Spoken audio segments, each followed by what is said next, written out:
il n'y a pas si longtemps que ça, j'ai perdu un être cher, mon fils. Afin de tout recommencer à zéro, j'ai loué une maison avec des pierres rouges, accentuées d'un air noir. Cette maison, je l'ai louée pour y vivre un instant, afin d'oublier le passé et de vivre dans le présent, recommencer une vie que je ne pouvais imaginer sans mon fils, mais tout de même, il fallait faire avec. J'ai commencé cette vie simple, normale, dans un endroit de calme, de paix, une vie humble et passive que je me déterminerai à passer toute seule. Je me déterminerai à passer cette vie toute seule dans cette maison, couverte de briques rouges avec un teint noir, plus foncé la nuit que le jour. Je voyais cette maison défiler. Je sentais le temps passer autour de moi. Je sentais le temps passer, les secondes, les minutes, les heures, les mois, les années, les trimestres comme les semestres. Je voyais tout ça passer sans mon fils, qui avait pour habitude de descendre des escaliers, prendre son sac, de me dire au revoir et de partir tout seul à l'école. Il avait pour habitude de faire ça, tous les matins.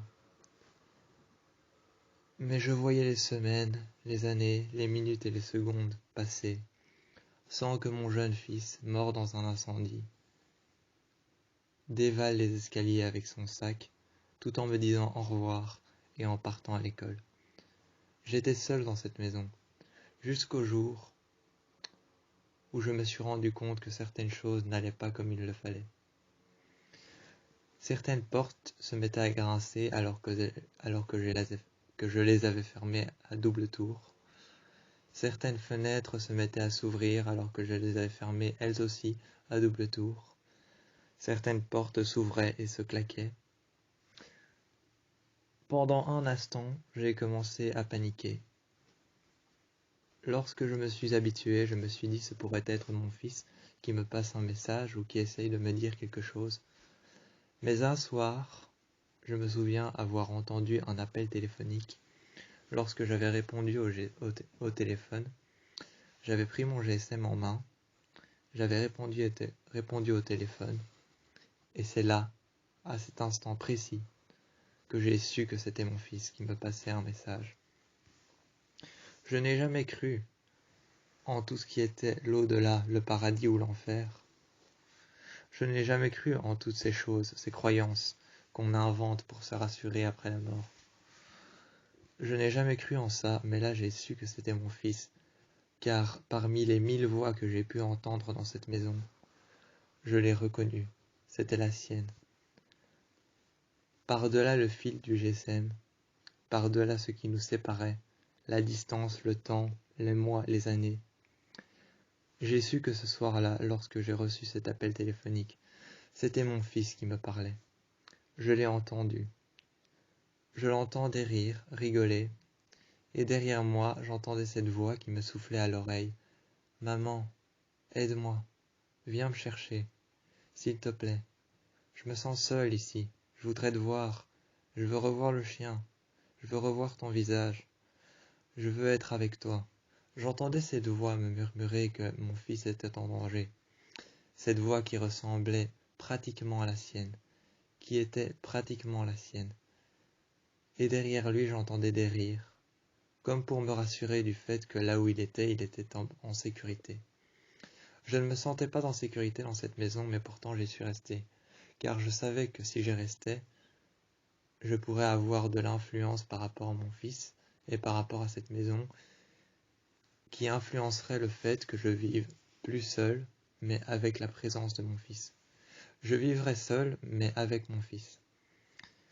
Cela m'a beaucoup influencé pendant un certain temps. Je ne savais pas si c'était moi qui influençais la maison, ou si c'était la maison qui m'influençait moi.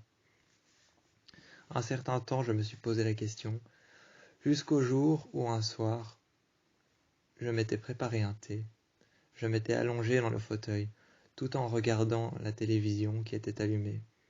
une chaîne que j'ignorais, une chaîne que je ne regardais pas, une chaîne que j'avais mise pour l'ambiance.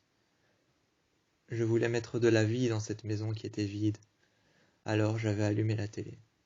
J'avais mis une chaîne au hasard, qui aurait pu mettre de la vie dans cette maison, et je m'étais préparé un thé.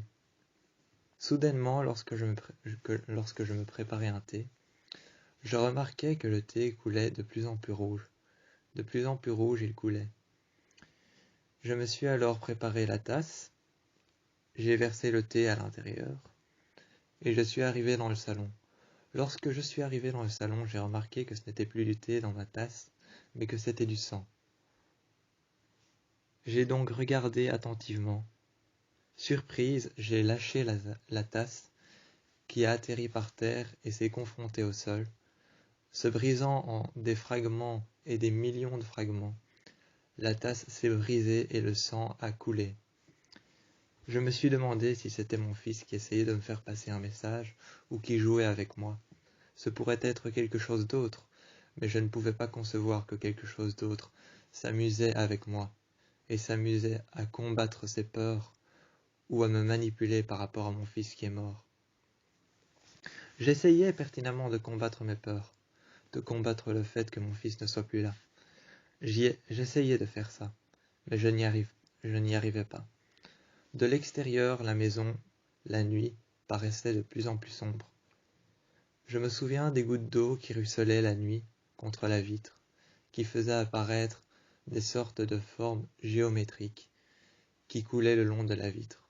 On aurait dit une petite forme géométrique qui faisait apparaître des visages, des pleurs sur les fenêtres. J'avais l'impression de voir ces formes géométriques, ces petites formes que créaient les gouttelettes à travers le ruissellement de l'eau, des gouttes d'eau qui partaient sur la gauche, puis sur la droite, puis qui revenaient au centre, puis qui traversaient toute la longueur de la fenêtre. Cela formait des carrés, des ronds, des cercles. Cela formait des triangles. C'était amusant de les regarder le soir. Lorsqu'un soir, j'ai fermé la vitre, après avoir aéré la maison, je me suis senti seul.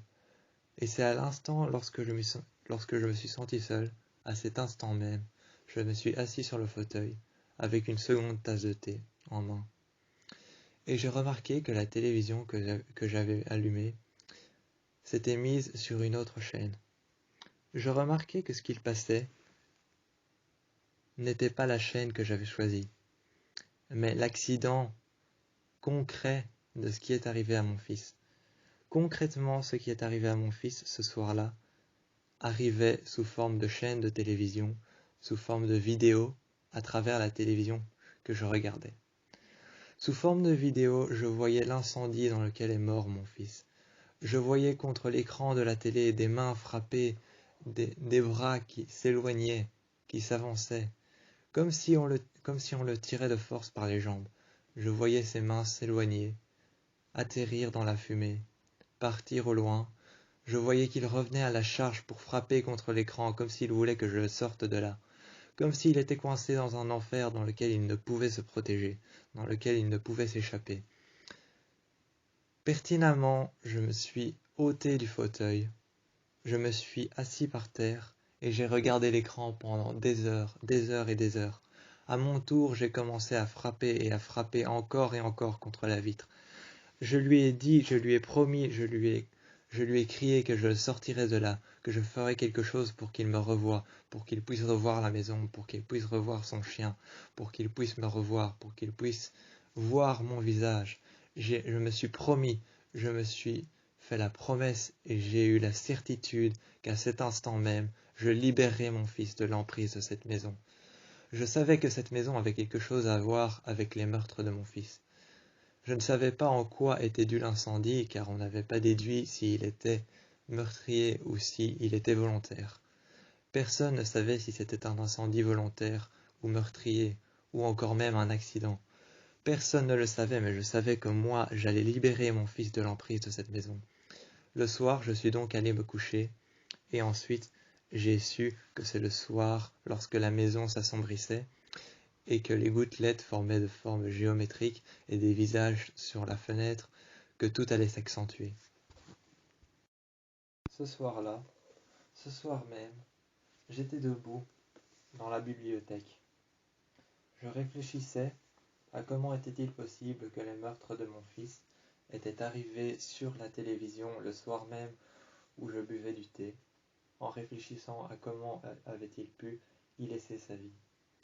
Pourquoi est-ce mon fils qui est mort dans cet incendie, et pourquoi est-ce lui qui en a payé le prix à ma place?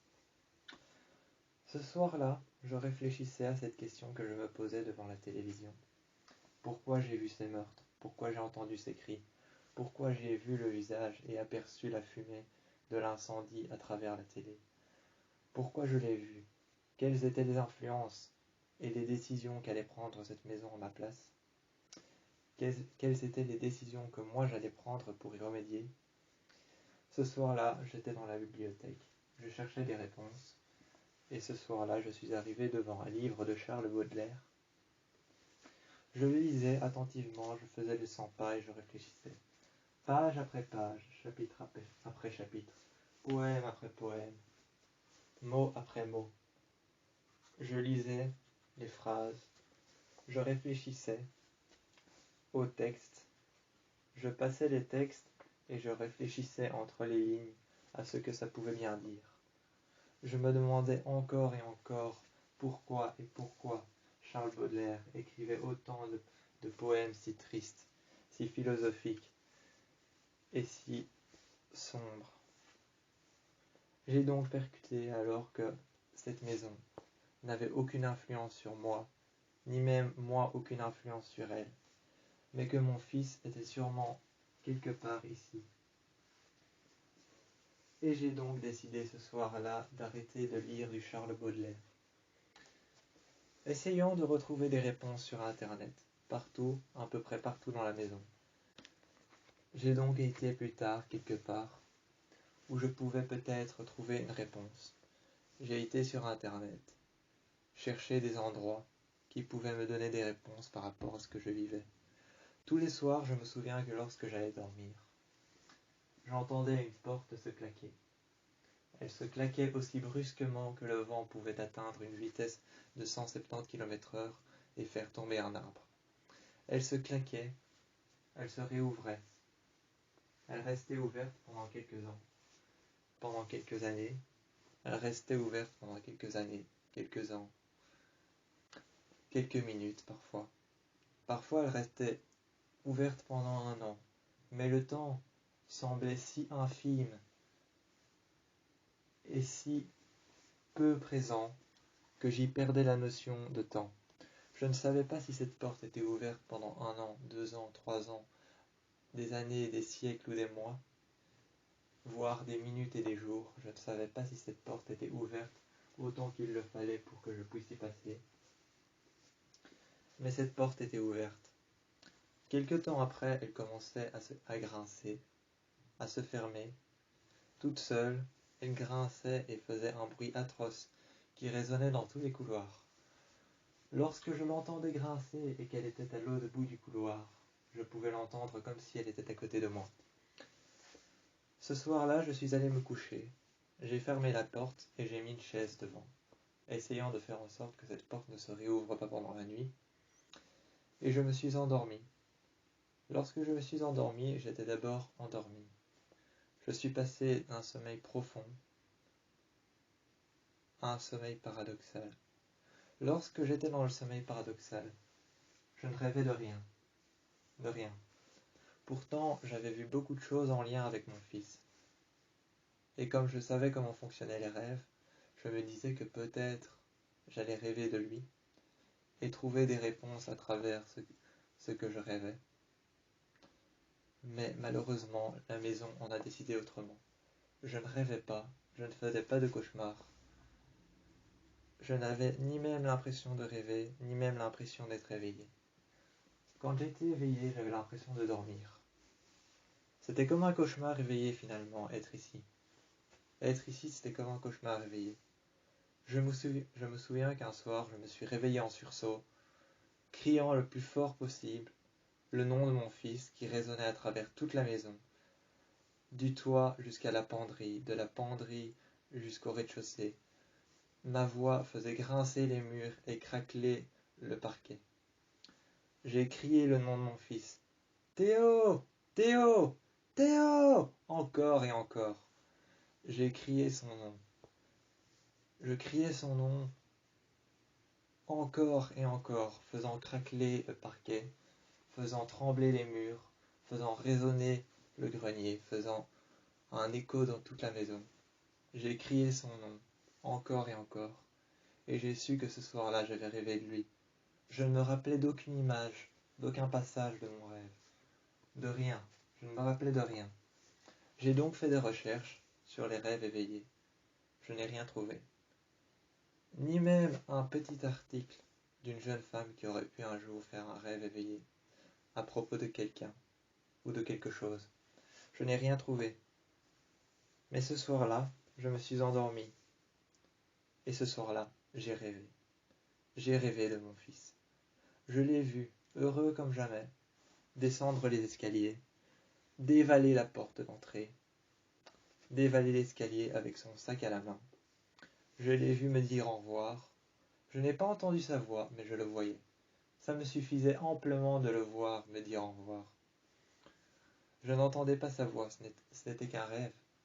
Je ne savais pas réellement si les voix que j'entendais ou si les mots que je voyais et je ne savais pas réellement si ce que je voyais, si les mots que j'entendais, si les voix qui me parlaient étaient des voix communes ou me paraissaient communes par rapport à ce que j'entendais tous les jours. Je ne savais pas.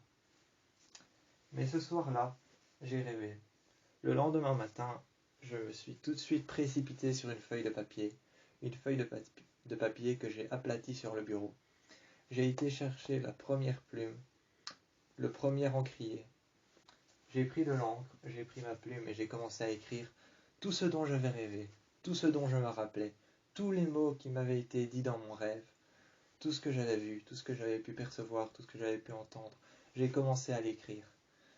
J'ai gardé la feuille à côté de moi pendant des minutes, des heures, des secondes. J'ai gardé la feuille à côté de moi. Je l'ai regardée, je l'ai observée, je l'ai étudiée, jusqu'à en faire des recherches sur Internet. Et là, j'ai trouvé qu'une certaine entité habitait cette maison il y a bien longtemps, morte dans un incendie comme mon fils. Cette entité s'en prenait à ceux qui étaient mortes comme elle. Mon fils était morte comme elle.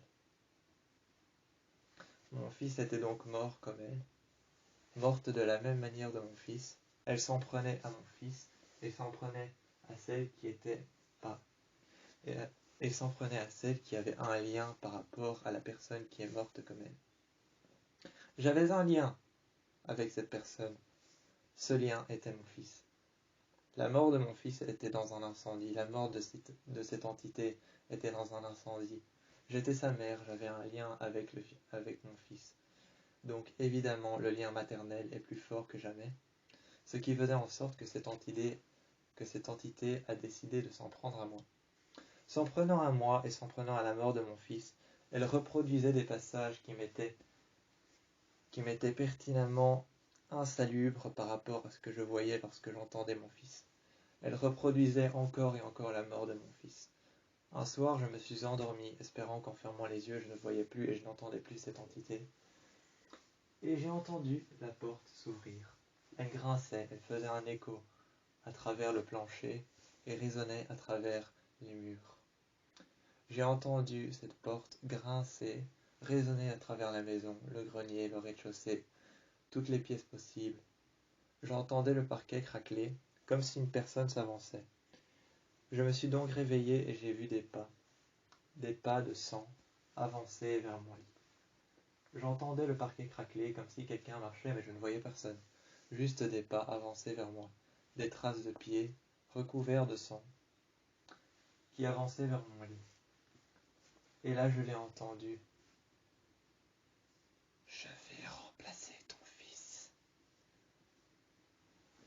La seule chose que voulait cette entité, c'était être remplacée. Elle voulait être remplacée par quelqu'un d'autre. Elle voulait avoir une mère. Ce qu'elle voulait, c'est être remplacée par mon fils. Elle voulait prendre la vie de mon fils et s'introduire dans la mienne. Malheureusement, cette entité serait toujours morte. La nuit, je criais lorsque je l'entendais. Elle s'était introduite dans ma vie. À partir du jour où elle m'a dit « je vais prendre sa place », elle s'était introduite dans ma vie. Je criais et j'hurlais le nom de mon fils encore et encore. Mais cette entité s'en prendrait à moi encore, encore et encore, tant qu'elle savait que j'hurlais le nom de mon fils. Tant que j'hurlerais le nom de mon fils, elle s'en prendrait encore à moi. Elle me montrerait encore les passages insalubres de la mort de mon fils. La télé qui s'allumait avec la fumée, l'incendie et les mains de mon fils qui frappaient contre la porte de la télé. Un jour, je me suis réveillé et j'ai vu mon fils, clair et net, dans la fumée, frappé contre la porte de la télé. C'est comme ça qu'elle l'appelait, la porte de la télé. Car pour elle, cette entité, eh bien, la vidéo qui passait sur la télé était un portail. C'est par là qu'elle passait. Lorsque la vidéo s'allumait, l'entité passait et arrivait dans la maison. Elle me faisait revoir et revivre des moments de la mort de mon fils. Je le voyais clair et net frappé contre l'écran, éperdument solitaire dans la fumée. Je le voyais frapper et me dire de l'aider. Il me criait « Aide-moi, aide-moi, aide-moi, sors-moi de là !» Je le voyais partir vers l'arrière comme si on le traînait par les jambes et qu'on l'avait attrapé par les pieds. Je ne savais pas quoi faire. Moi-même, j'étais écroulé devant l'écran, frappant sur la vitre encore et encore, jusqu'à en détruire la télévision. J'ai frappé avec des objets, j'ai frappé avec tout ce que je trouvais, avec mes mains, j'ai frappé avec tout ce que je pouvais trouver. J'ai essayé de casser l'écran, mais impossible de casser l'écran, car cette télé avait été remplacée par un portail pour une entité maléfique. Ce soir-là, je me suis endormi devant la télévision. Et je me suis rendu compte que je me suis réveillé en sursaut avec un poignard dans le... Je me suis rendu compte que je me suis réveillé en sursaut avec un poignard dans le sternum. Me réveillant avec un poignard dans le sternum que j'ai retiré à main nue, je me suis dit ce n'était pas possible, je n'aurais pas pu me poignarder moi-même devant mon fils que j'essayais d'aider. Je me suis dit que c'était impossible de me poignarder moi-même lorsque je n'avais rien senti et que j'essayais d'aider mon fils. Ça devait être une terreur nocturne ou alors encore une de ces visions récurrentes que me faisait voir l'entité maléfique. Le soir même, je me suis alors endormi dans mon propre lit. Je n'avais pas mal à l'endroit où je m'étais enfoncé un poignard. Évidemment, ce n'était qu'une vision récurrente, donc je ne pouvais pas avoir mal. Le soir même, je me suis endormi et j'ai senti une douleur atroce au même endroit où je m'étais fait enfoncer un poignard. J'ai commencé à me lever en sursaut, j'ai crié, j'ai hurlé, et j'ai hurlé le nom de cette entité. Je lui ai dit « Va-t'en, sors de ma maison, sors, sors, sors !» Encore et encore, je criais « Sors, sors de cette maison !» Je n'avais que ça à la bouche. Je criais « Sors, sors, pars de chez moi !» Partout, j'ai couru dans toutes les pièces. J'ai été dans la salle de bain, j'ai ouvert la porte, je lui ai crié « Sors, sors d'ici, pars, va-t'en, ce n'est pas ton fils !» J'ai été dans la salle à manger, je lui ai crié « Va-t'en, sors, ce n'est pas ta maison, ce n'est pas ton fils, ce n'est pas ton accident, ce n'est pas ton passé, va-t'en !» J'ai essayé pertinemment encore et encore dans toutes les pièces de lui crier de partir. Je voulais lui rendre ses visions récurrentes. Tout ce qu'elle me faisait voir, je voulais lui rendre. Elle est restée. Elle est restée encore et encore. Elle a détruit ma famille, détruit mon passé, détruit tout ce qui me restait. Elle a tout détruit jusqu'à la dernière seconde où le soir j'ai pu la voir. J'ai pu la voir car je ne la voyais pas. Je l'entendais. Elle me faisait voir des choses mais je ne la voyais jamais. Cette entité me faisait crier pendant mon sommeil. Elle me faisait voir que j'avais un poignard dans la poitrine, que je le retirais chaque soir, encore et encore. Un matin, je me suis réveillé avec un poignard dans la poitrine. Je l'ai retiré, j'avais mal, atrocement mal. Je criais le nom de mon fils, je criais à cette entité de partir. Le lendemain soir, je me suis retrouvé avec le même poignard au même endroit, sur mon corps, enfoncé dans ma poitrine. Je le retirais encore et encore. C'était une boucle infernale, ça ne s'arrêtait jamais. Je retirais ce poignard, j'avais mal. Je m'endormais, j'avais mal au même endroit. Je me réveillais, elle était là, elle claquait la porte et elle partait. J'ai entendu cette entité plusieurs fois me dire qu'elle allait remplacer mon fils et qu'elle allait s'introduire dans ma vie, ce qu'elle avait réussi à faire. Plusieurs fois et encore, et maintes fois, j'ai crié son nom, j'ai crié encore et encore le nom de mon fils en enlevant ce poignard de ma poitrine. Elle me faisait voir qu'elle voulait absolument entrer en moi et entrer dans ma vie, détruire mon passé et me faire oublier, par contre me faire voir ce qu'elle voulait que je voie. J'ai continué encore et encore à voir des choses, enlever ce couteau de ma poitrine. Et un soir, j'ai vu une robe blanche voluptueuse qui volait par-dessus le plancher. J'ai entendu des craquements, comme si elle marchait, mais les pieds n'atteignaient pas le sol. Je me suis dit que c'était cette entité, cette robe voluptueuse qui volait avec le vent et le courant d'air qu'il y avait dans la pièce, avait traversé la porte juste après m'avoir enfoncé le poignard dans la poitrine. Le dernier coup était le coup fatal. Le dernier coup était le coup fatal. Il fallait croire que c'était peut-être comme les 7 vies avec les chats. C'était le dernier coup, le coup fatal. Elle m'avait enfoncé le poignard dans la poitrine. Je ne pouvais le retirer. J'étais morte. Dans mon lit, j'étais morte. Les draps blancs en satin commençaient à s'imbiber de tout mon sang. J'étais morte. Mais d'une certaine manière, j'étais peut-être morte à cause d'elle. J'avais peut-être vécu un enfer. J'avais peut-être essayé maintes et maintes fois de lui dire de partir. Elle me manipulait grâce à la mort de mon fils, mais d'un certain côté, je pouvais la remercier, car grâce à elle, j'étais morte et j'allais retrouver mon fils. De l'autre côté, je ne savais pas si l'au-delà ou l'enfer existait. Je ne savais même pas où j'allais arriver. Je ne savais même pas s'il y avait quelque chose après ça, mais mon lit en satin blanc s'imbibait de tout mon sang. Je ne pouvais plus retirer ce couteau. Il était enfoncé dans mon sternum, incrusté dans les os. Je ne pouvais le retirer, mais j'étais morte. Mais d'un certain côté, j'étais contente d'être morte, car tout était fini, l'entité était partie, elle avait eu une âme, elle avait eu ce qu'elle désirait, et j'avais retrouvé mon fils. J'allais le retrouver de l'autre côté. Je ne savais pas si j'allais le retrouver au paradis, en enfer, entre les deux. Tout ce que je savais, c'est que j'étais morte comme lui, et que maintenant, cette entité avait réussi à me faire du mal, mais à me rendre une certaine vie auprès de mon fils.